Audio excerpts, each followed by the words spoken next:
멋있다. 이거 로디우스랑 같은 회사에서 디자인한 거 맞아?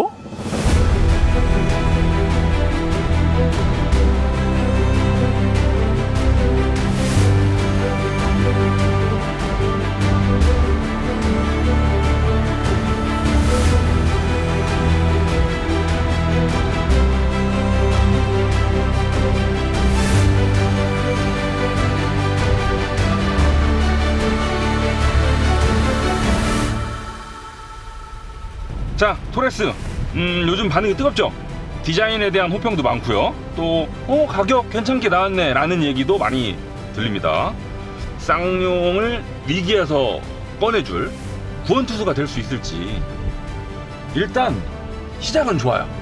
반응 좋잖아요.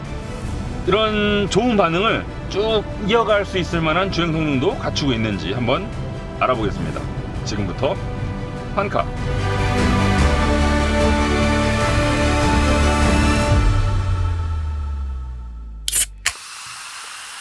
자, 이렇게 딱 앉으면요, 일단 시트 포지션 높습니다. SUV인 걸 감안해도 조금 껑충한 시트 포지션을 갖고 있는 듯 해요. 지금 제 무릎 굽혀져 있는 각도만 보더라도 그렇죠. 지금 제 의자를 가장 낮춘 거예요. 그런데도 위에서 보닛 끝까지 쫙 내려다보는 느낌이 나죠. 근데 이건 시트가 높은 것도 있지만 거기에다가 플러스 이 대시보드 형상을 작고 심플하게 꾹꾹 다져놔서 그래서 더 높아 보이는 것도 있는 것 같아요. 만약에 다른 차들처럼 여기 이렇게 볼록볼록 튀어나와 있었어 봐요. 그러면 약간 전방 시야가 줄어들고 이렇게 내려다보는 듯한 느낌도 작아졌었겠죠. 나쁘지 않아요. 지금 이걸 추구한 차고 또 그래도 되는 차이기 때문에 단점까지는 아닌 듯 싶습니다. 이제 막 달리기 시작했는데 좀 뭐가 특이하냐면 승차감이요, 조금 통통거립니다. 물론 E급의 SUV들이 보통 이래요. 차급이 한계를 넘는 경우가 거의 없죠. 이제 좀 몸값이 5천 넘고 뭐 6천, 7천 쭉쭉쭉쭉 올라갈수록 차선 잘 지키라고 경고해 주네요. 몸값이 쭉쭉쭉쭉 올라갈수록 그 작은 요철에 대한 반응이 훨씬 더, 이걸 뭐라고 설명해야 되지? 훨씬 더 민감하지 않고 고급스럽게 번역해서 운전자한테 건네주거든요. 근데 이제 가격이 낮고 차급이 아래로 내려갈수록 요철을 그냥 생으로 운전자한테 툭툭 주죠. 근데 얘는 소형은 아니니까 그 정도까지는 아니고 딱 얘 차급 준중형과 중형 어딘가쯤의 통통거림을 보여줍니다. 차급은 어디 가지 않는다. 자, 지금도 빨래판길 통통통통통통통통통. 이게 살짝 스프링을 좀 단단한 거 끼운 차들이 이렇게 통통통통 거리는데, 또 막상 와인딩을 세게 들어가면 이런 차들이 또 롤링도 있거든요. 막 든든하게 노면에 딱 붙어있는 느낌까지는 못 주죠. 자, 코너를 조금 세게 돌아볼까요?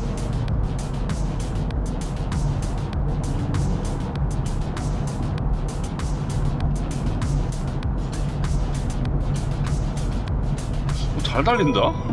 롤링이 생각했던 것만큼 크지 않은데? 아까 롤링 클 거라고 예상한 거 취소할게요. 괜찮네. 자, 과속방지 타고는 얼마나 잘 넘을까요? 자, 아이고, 아까 제가 말씀드렸던 게 여실히 엉덩이로 전해지네요. 물론 여기서 감안하셔야 될 게, 지금 시승차는 가장 큰 20인치 휠을 끼고 있다는 점이거든요. 20인치 휠, 지금 이 차의 급을 감안했을 때 상당히 오버스펙이죠. 그냥 T7 트림에 기본으로 달려나오는 18인치가 훨씬 더 승차감, 주행 질감 면에서는 잘 어울리지 않을까 싶어요. 밖에서 봤을 때 멋있다 뿐이지 그거 빼고는 다 마이너스입니다. 저라면 안 넣어요. 그냥 18 탑니다. 18 탑니다. 제가 속도를 높이는 순간 알게 된 한 가지 단점이 있어요. 바로 이 운전석 기준으로 왼쪽 귀 어디선가 들려오는 아주 나지막한 휘파람 소리입니다. 이걸 제가 아까 카메라 켜기 전부터 여기 오는데, 이게 지금 오늘 바람 때문에 그러나? 아니면 잠깐 나다 안 나는 건가? 하고 계속 유심히 들어봤거든요. 아니에요. 아까부터 지금까지 일관되게 납니다. 아주 약한 휘파람 소리가 여기 어디선가 계속 들려와요. 지금도 이 시승차만의 문제인지 아니면 지금 오른쪽 C필러에 달려있는 저 유틸리티 박스 때문인지 오늘 바람이 심한 날이 아니거든요. 그냥 엄청 더운 날이거든요. 다시 한번 확인할 필요가 있긴 한데요. 일단 오늘은 좀 휘파람 소리가 거슬린다. 형이 입으로 좀 내주세요. 우리는 안 들리니까. 자, 이게 무슨 소리냐면요, 봐봐요. 휘파람 못 불죠. 오. 아니 내가 네. 조용한 휘파람을 내려고 했... 자, 파란불 꾹! 이제 나가는 느낌. 일단 정지 상태에서 출발하는 과정, 요때는 가속 페달에 대한 반응이 상당히 굼떠요. 꾹! 이렇게 나갑니다. 다른 차들도 차가 막 촐랑대고 평평 나가면 안 되니까 초기 반응은 다들 세팅을 해놓거든요. 근데 얘는 조금 유난스럽다 싶을 정도로 딱 출발하자마자의 반응을 상당히 다져놨습니다. 꾹! 안 가! 아직도 안 가! 이제 하고 나가는 느낌. 다른 차들과 비교했을 때 조금 너무 여유롭게 설정해 놓은 거 아니냐. 근데 이건 제가 좀 팡 튀어나가는 걸 좋아하는 입장에서 그럴 수도 있고요. 사실 가속 페달 끝까지 밟고 튀어나가는 사람 일상생활에서 거의 없거든요. 괜히 옆에 탄 승객들한테 등짝 스매싱이나 맞지 그럴 일 별로 없어요. 요즘처럼 기름값 비싼데 누가 그러고 다닙니까? 그래서 이해할 수 있는 부분이고요. 자, 일단 차가 이렇게 속도를 붙였습니다. 그 다음에 나가는 느낌은 170마력 수준이에요. 사실 이 차 크기를 봤을 때 170마력 그렇게 뭐 넉넉해 보이진 않은 수치잖아요. 근데 또 막상 이렇게 타고 다니는 데는 170마력인지 200마력인지 뭐 답답한 거 없습니다. 부족할 거 하나도 없어요. 옆에 같이 신호대기하고 있던 투싼이나 스포티지 경쟁 모델들과 난 드래그 레이스를 벌이겠다 라는 분들만 아니라면 그냥 아무 생각 없이 타고 다니시는데 아무 문제 없는 가속 능력을 보여줍니다. i16단 뭐 여러 모델들을 통해서 경험했었죠. 푸조에도 들어가 있고 볼보에도 들어가 있고 널리 쓰이는 변속기예요. 얘도 무난해요. 뭐 딱히 말씀드릴 게 없습니다. 지금 이렇게 그냥 뒤에다 놓고 달릴 때 지금 2단 아닌데 지금 시프트 다운 해야 되는데 왜 안 하지? 이런 느낌 별로 주지 않고요. 내가 좀 쏘고 싶다. 그래서 매뉴얼로 바꾸고 시프트 다운을 했다. 그리고 RPM을 띄운다. 자, 가속한다. 이럴 때 변속기의 반응이 뭐 아주 기민하진 않습니다. 이럴 때도 자, 업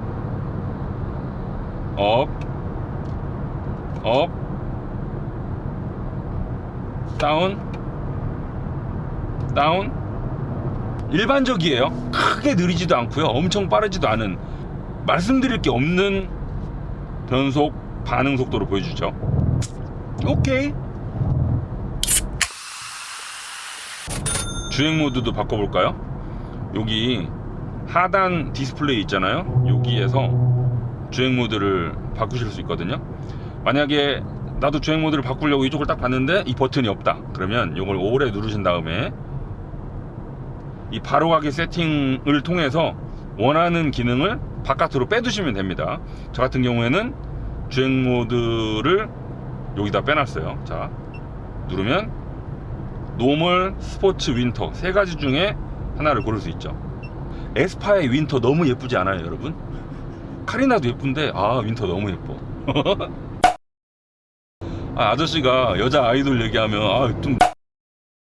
근데 이 주행 모드 말씀드린 김에 좀 특이한 게 뭐냐면 지금 저희 시승차는 사륜구동 모델이거든요. 요즘 나오는 전륜구동 기반의 그리고 도시명 SUV들이 아무리 도시명 SUV라고 하더라도 그 터레인 리스폰스, 그러니까 지금 노면 상황에 맞는 그 구동력 배분을 할 수 있는 그 전자 기능을 넣어주거든요. 뭐 샌드 모드, 스노우 모드, 머드 모드 이런 거 있죠. 현대기아에도 들어가 있잖아요. 근데 얘는 사륜구동 모델인데도 불구하고 주행 모드 중에서 윈터밖에 없어요. 그 다음에 뭔가 사륜 시스템에서 파생되어 나온 노면에 따라서 고를 수 있는 주행 모드는 따로 없습니다. 사실 그 기능이 별거 아닌 것 같아도 만드는 사람 입장에서는 되게 어렵거든요. 모래길을 달릴 때, 자갈길 달릴 때, 풀길을 달릴 때, 눈 위를 달릴 때 그 각각의 노면 상황에 따라서 엔진 반응, 변속기 반응, 구동력 배분, 갖가지 하드웨어들을 딱 정확하게 요리해내는 게 상당히 쉽지 않은 기술이래요. 그거까지 넣어주기에는 조금 무리가 있었는지 이 토레스에는 없습니다. 어차피 이 토레스라는 차 자체가 도시명 SUV이기 때문에 없어도 뭐 큰 하자까지는 아닌 것 같아요. 근데 경쟁 모델들은 또 있는 경우도 있단 말이죠. 그래서 상대적으로 조금 아쉽고요.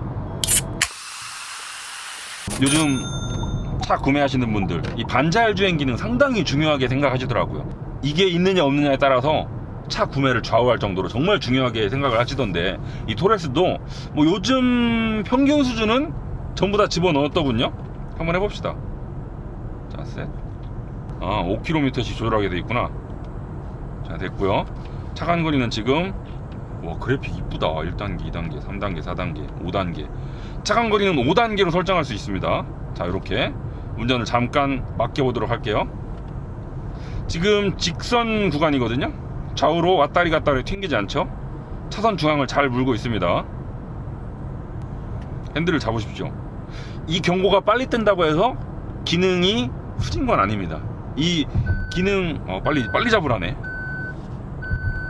자, 우측 코너가 다가오고 있습니다. 오른쪽으로 운전대를 돌리고 있죠.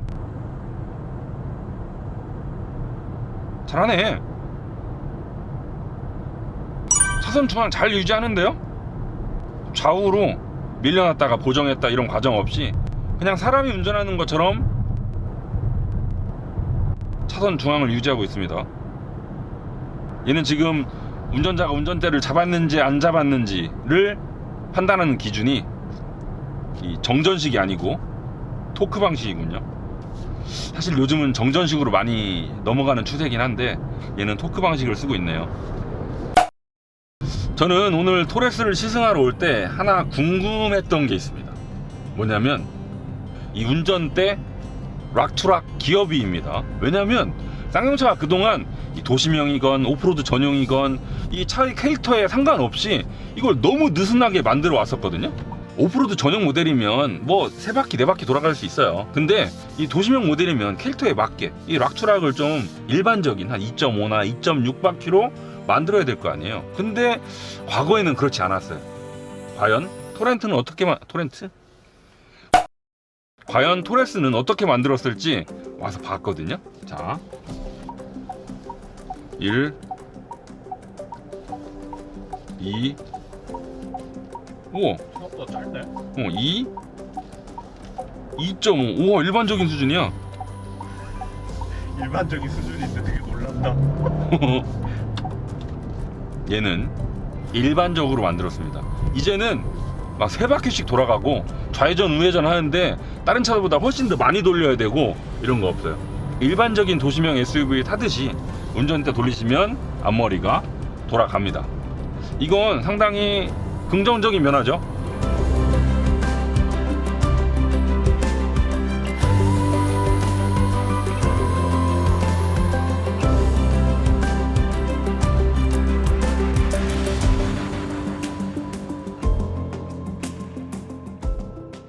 네, 저는 시승을 마치고 왔습니다. 그러면 이번엔 디자인을 한번 살펴보시죠.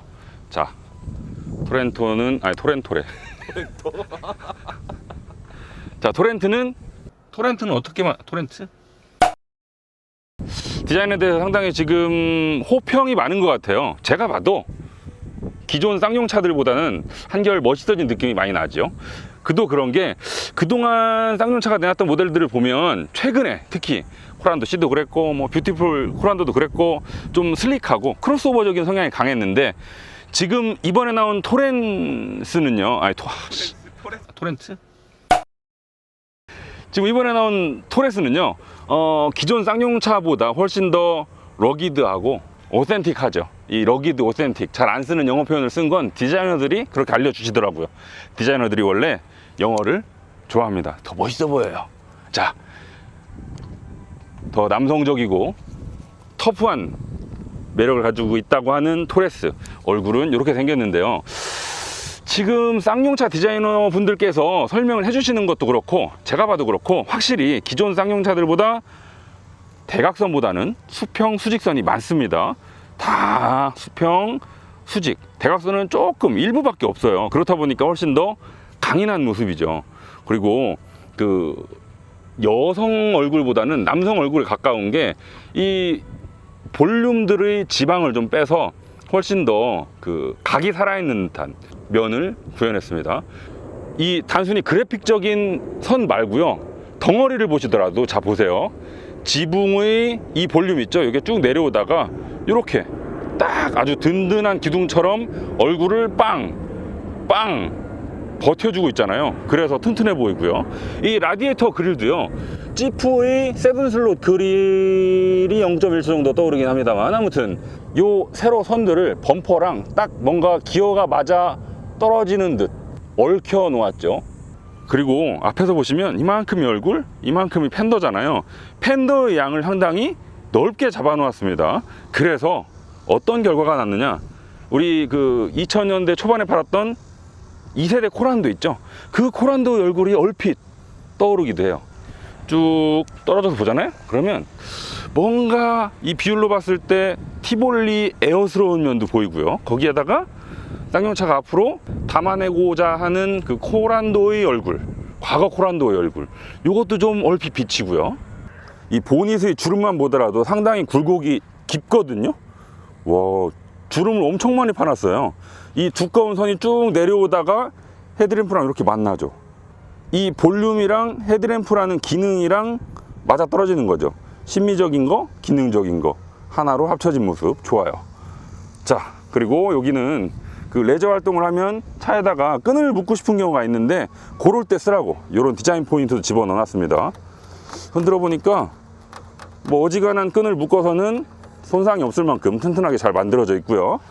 자, 그리고 또 휠하우스도 보시면 각져 있죠. 여러분 길거리에 나가서 많은 SUV들을 보셨을 때 좀 도시명 SUV들은 휠하우스가 동글동글한 반면, 좀 오프로드 성능을 강조하는 터프한 SUV들은 휠하우스가 각져 있죠. 얘도 사실 하드웨어로 보면 도시명 쪽에 가깝긴 합니다만 이미지를 터프한 쪽으로 가져가고 있기 때문에 휠하우스를 각지게 만들었죠.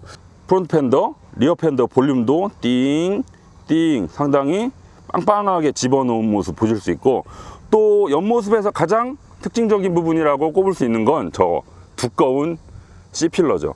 이 디자인 하셨던 분들이 말씀하시더군요. 저게 너무 과하지 않을까 상당히 걱정을 많이 했는데 막상 넣어보니까 잘 어울리더라.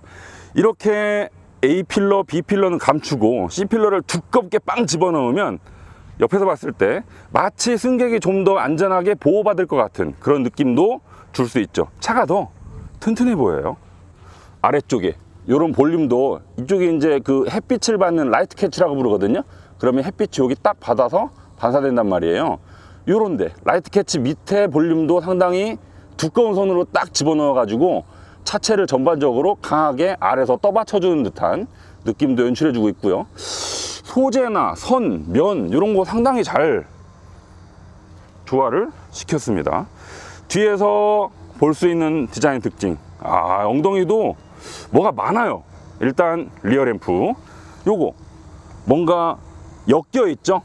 요 램프를 가운데 요게 딱 하고 잡아주는 느낌. 저건 태극기 건곤감리의 리를 집어넣었습니다. 앞으로 나올 다른 쌍용차들도 이런 태극기의 문양을 적용시킬 거다라고 말씀을 하시기도 했고요. 이런 것도 이제 그 정통 SUV, 터프한 느낌, 이런 걸 살리기 위해서 뒤에 달려있던 스페어 타이어의 디자인 요소를 적용시켜 놨죠. 이거 어떤가? 오, 전동식이네. 요 전동식 트렁크 옵션은 60만 원인 걸로 알고 있습니다. 요거 있으면 상당히 편해요. 자, 닫을 때는 이렇게 닫으시면 되고, 어떤 분들은 사실 이 트렁크 여닫이는 그 버튼이 있잖아요. 그런 걸 저 안쪽에 숨겨놓고 이 손잡이는 막상 그 그립 외에 다른 기능이 없는 게 아니냐, 버튼 이 안에 없는 거 아니냐 라고 걱정을 하셨는데, 버튼 이 안쪽으로 여기 달려 있습니다. 아까 말씀드렸던 두꺼운 C필러 자리, 이 2열에 앉아 있는 사람 머리 있는 부분이 가장 높이 올라와 있죠. 이것도 의도한 디자인이라고 하시더군요. C필러 부분이 솟아서 더 강조돼 보이기도 하고요. 또 2열에 앉은 사람의 머리 공간을 확보해 주기도 하고요. 거기에다가 예전에 그 코란도 패밀리 혹시 기억하시나요? 그 당시에 나왔던 코란도 뉴 패밀리 이런 차들이 요런 비슷한 지붕 실루엣을 가지고 있었거든요. 그 차들이 전통을 이어받는 역할도 한다 라는 설명을 들었습니다. 자, 이번에는 실내를 들어왔습니다. 또 다른 토레스가 전시되어 있죠. 지금 얘를 좀 눈여겨보실 필요가 있습니다. TX라고 불리는 특별 트림이에요. 이 TX는 터프 익스피리언스의 줄임말인데 가칭입니다. 실제로 나중에 나올 때 이름을 어떻게 달고 나올지는 아직 미정이에요. 터프 익스피리언스, 뭔가 토레스를 가지고 더 터프한 경험을 해라 라는 의도가 담겨져 있겠죠. 그래서 어디가 다르냐? 자, 여기 견인골이 저렇게 빨갛게 툭 튀어나와 있게 만들어 놨고요. 그 다음 휠, 흰색 스틸 휠, 소위 전문용어로 깡통 휠이라고 부르죠. 달려 있고요. 저게 사실 그 오프로드 좋아하시는 분들한테는 뭔가 하나의 상징적인 아이코닉한 디자인 요소거든요. 이런 디자인의 휠 디펜더에도 있습니다. 근데 이건 디펜더를 따라했다기보다 예전에 2차 대전 끝나고 나온 CJ 지프에도 군용으로 이런 휠이 달려 있었거든요. 거기에서 착안을 했다고 보시는 게 더 맞겠죠? 밖에서 보여드렸던 이런 그 끈을 묶을 수 있는 고리에다가 고프로를 달기 위한 별도의 파츠가 추가되어 있죠. 아, 요거 정말 좋은 아이디어 같아요. 끈을 묶을 수 있는 고리도 하나 또 추가되어 있고요. 여기 이렇게 요 유틸리티 박스도 다른 토레스에 달려있던 박스와 디자인이 살짝 다르죠. 기름통인가 물통인가 정확히는 모르겠습니다만 뭐 개발 중이라고 하니까요. 자, 뒤로 가보시면 사다리도 달려있어요. 오, 그러면 지붕에 뭔가 물건을 올려놓았을 때 훨씬 더 쉽게 접근 가능하시겠죠? 이렇게 실내를 한번 쭉 보여드릴게요. 자, 우리가 밖에서 봤던 토렌트? 자, 우리가 밖에서 봤던 이 토레스 이미지 상당히 터프하고 남성적이었잖아요. 하지만 실내는 남성미보다는 첨단 느낌을 강조하고자 했구나라는 걸 물씬 느낄 수 있습니다. 일단 그 첨단 느낌을 내주는 1등 공신 디스플레이가 하나, 둘, 세 개. 디스플레이 크기도 상당히 크죠? 그리고 아래 공조장치 부분도 디스플레이로 만들었어요. 그리고 요 윗부분은 바로가기 버튼으로 구성해놔서 내가 자주 쓰는 메뉴들 불러내기도 편하고요. 그리고 또 짚어드리고 싶은 건 제 시점에서 이렇게 봤을 때 대시보드가 상당히 낮고 평평하게 깔려있죠. 이 인테리어 디자이너들이 대시보드의 크기를 상당히 줄이기 위해 노력했다고 합니다. 대시보드를 작게 만들기 위해서 계기판도 작게 만들었고요. 계기판이 작아진 덕분에 스티어링 윗부분도 이렇게 깎을 수 있었죠. 스티어링 휠 윗부분을 깎아내니까 전방 시야가 좋아진 효과를 더 추가로 얻을 수도 있었고요. 자, 그리고 앰비언트 라이트 이렇게 들어가 있습니다. 그리고 밖에 아까 리어 램프에 건곤감리의 리를 집어넣었다고 말씀드렸잖아요. 여기 도어 트림에도 똑같이 앰비언트 라이트로 리어 램프를 흉내내어 넣어놨군요. 센스 있어요. 기어 너브는 이렇게 생겼고요. 아, 근데 조금 아쉬운 건 전자식이 아니고 드드득이네. 이렇게 드드득 딸깍딸깍 전자식 기어 너브였으면 조금 더 좋지 않았을까 싶고요. 그리고 여기 수납 공간을 상당히 강조하고 있거든요. 요 정도면 어지간히 긴 스마트폰이나 아니면 태블릿 정도 툭 집어넣을 수 있을 것 같고요. 또 글러브 박스도 상당히 넓다고 자랑을 하던데 넓긴 한데 뭐 우와 넓다 그 정도는 아니고 뭐 괜찮네요. 많은 분들이 이 토레스 크기에 대해서 이거를 무슨 급으로 봐야 되지? 라는 생각을 좀 하시는 것 같아요. 뭐 이제 제원표가 다 공개됐으니 알고 계시겠지만 스포티지 투싼보다 조금 더 크고요. 산타페나 소렌토보다는 많이 작은 그 정도의 크기입니다. 휠베이스는 산타페 투싼보다 오히려 더 짧고요. 그래서 이 차 크기는 무슨 급으로 봐야 될지 궁금하고 또 실내 공간은 과연 투싼 스포티지보다 넓을지 궁금하고 많은 분들이 좀 이거 공간 어떻게 잘 뽑았을지 의아해 하시는 것 같은데 1열 시트를 제모에 맞추고 나서 무릎 공간은요 휠베이스가 짧은 걸 감안했을 때 아니야 감안 안 해도 이 정도면 넉넉해요. 투싼 스포티지랑 비교했을 때 솔직히 더 넓은 것 같진 않고요. 그렇다고 많이 아쉽지도 않은 공간입니다. 이 디자이너분들도 그 점을 상당히 뭐랄까요, 억울해 하시더라고요. 아, 넓은데 왜 좁다고 그러지? 이게 그 숫자로 차를 예상했을 때 좁을 것 같아서 좀 그런 것 같거든요. 실제로 타보시면 괜찮습니다. USB 포트는 둘 다 A밖에 없네. A, C 넣어주지. A, C. 자, 그리고 지금 얘는 전시 차량이어서 아마 상위 트림일 겁니다. 덕분에 이런 차양막도 달려있고요. 지금 이 급에 이런 차양막 없을 가능성이 더 높죠. 근데 이런 거 빠뜨리지 않았다는 점. 우리나라 사람들 좋아하는 뒤로 한껏 눕힐 수 있는 등받이 토레스에도 들어가 있습니다. 지금 제가 이렇게 앉아봐도 상당히 편안해요. 뭐 현대기아 차에 비해서 등받이 각도가 덜 눕는다거나 뭐 그런 걱정은 없습니다. 충분히 장거리 여행 가능하시고요. 시트는 6대4로 접히고요. 슬라이딩은 없고요. 대신 암레스트 있고요. 스키스루 없고요. 딱 그런 정도의 시트입니다.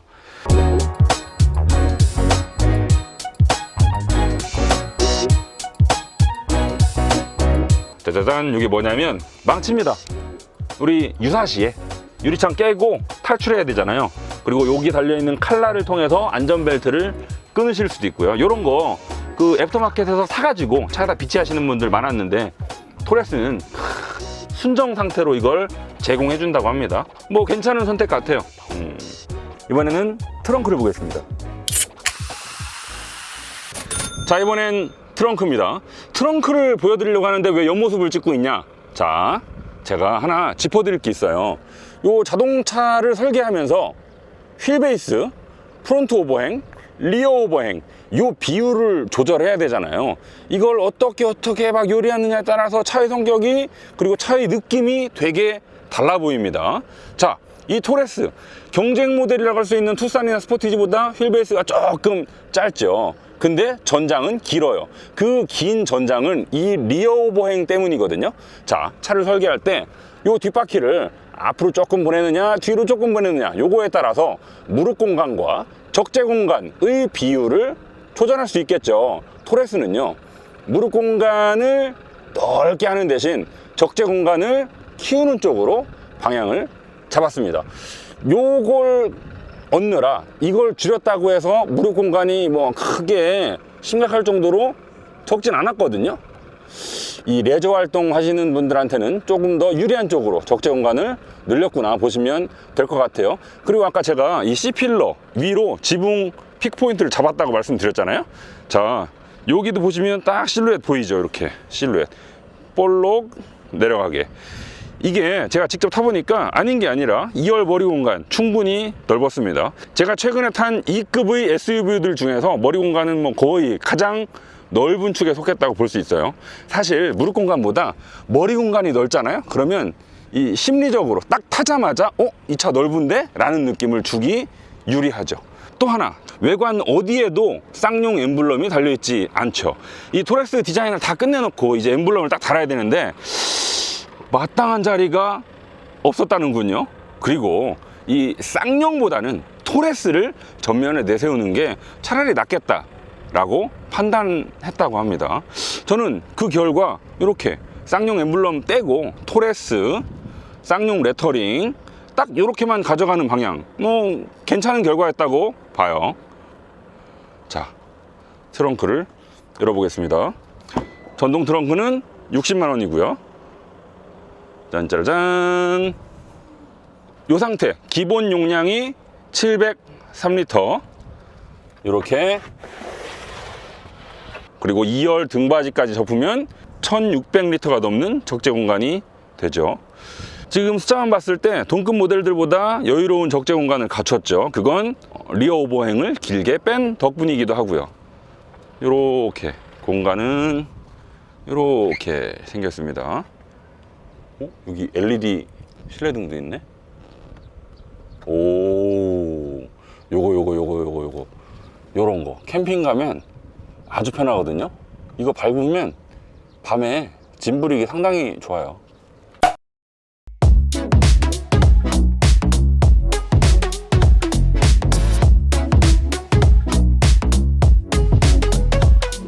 자, 이렇게 디자인, 또 아까 제가 타봤을 때 주행 느낌, 가격, 편의 장비, 여러모로 토레스 잘 팔릴 것 같아요. 디자인 잘생겼다는 말들 많이 나오고 있죠. 주행 성능 아침에 제가 타봤더니 그동안 우리가 알고 있던 온로드에서의 그 이른바 쌍용스러움이 좋은 쪽으로 많이 개선된 것 같았거든요. 뭐 일상적으로 무난하게 타고 다니는데 큰 하자 없어요. 거기에다가 공간, 특히 적재 공간 넓어요. 가격 지금 스포티지 투싼의 한 중형 트림쯤 그 정도의 포지셔닝이 돼 있는데 차는 조금 더 크죠. 우리나라 소비자들 어떻죠? 같은 값이면 큰 차 좋아하잖아요. 자, 이렇게 여러모로 봤을 때 토레스 쌍용이 하루빨리 정상화되는데 큰 역할을 할 것 같아요. 기대해봐도 좋을 것 같습니다. 지금까지 환카